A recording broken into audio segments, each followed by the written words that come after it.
Je crois que faire des choses simples n'est pas toujours facile, de bien les faire, mais elle permet peut-être de déjà beaucoup mieux s'inscrire dans un contexte.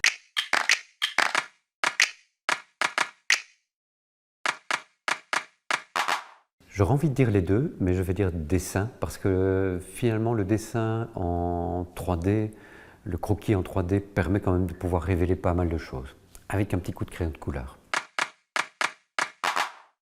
Génie du lieu, esprit de village peut parfois être mal interprété, comme un esprit un peu fermé, esprit de clocher, des choses dans ce goût-là. Même si le lien social dans un village est pour moi, c'est un des fondements de la vie villageoise. Simplicité, mais qui intègre la complexité. Tu poses des questions qui sont des véritables cols. Je pense, nouveau, là aussi, j'ai envie de dire les deux. J'ai du plaisir à faire les deux. C'était du bonheur de faire les deux. Communiquer à des jeunes qui vont être notre avenir, c'est un moment magique. Voir se construire des choses que tu as dessinées, c'est des moments magiques. Mais les ressources humaines, pour moi, elles vont pouvoir les puiser dans la nature, mais je crois que les ressources sont infinies. Il y a aussi un savoir-faire dans les ressources humaines qui m'interpelle beaucoup et qui m'intéresse. Et je crois qu'à un moment, mais les ressources humaines, c'est probablement ce qui peut nous sauver par rapport à ce réchauffement climatique. Formaliser un système constructif. À partir du moment où il est cohérent avec pour moi, l'objectif maintenant est de répondre à ce défi climatique. Je dirais qu'on n'a pas le choix et je trouve que ça ne va pas assez vite, qu'il n'y a pas grand-chose qui se fait.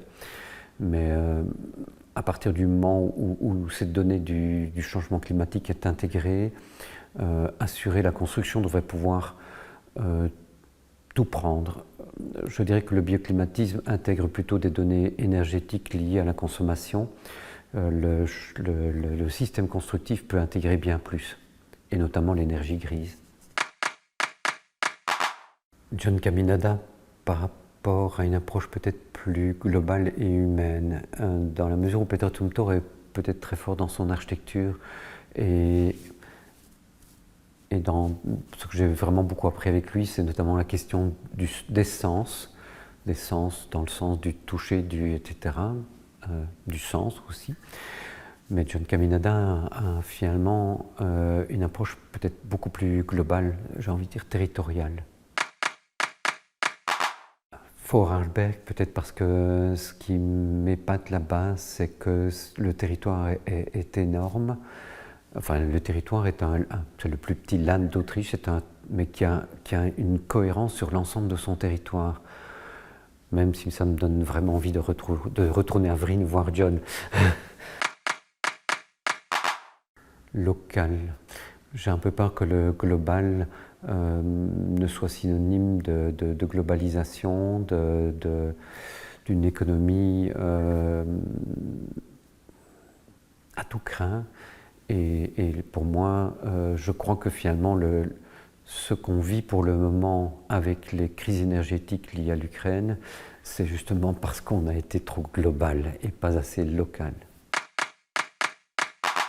Je dirais équipement scolaire.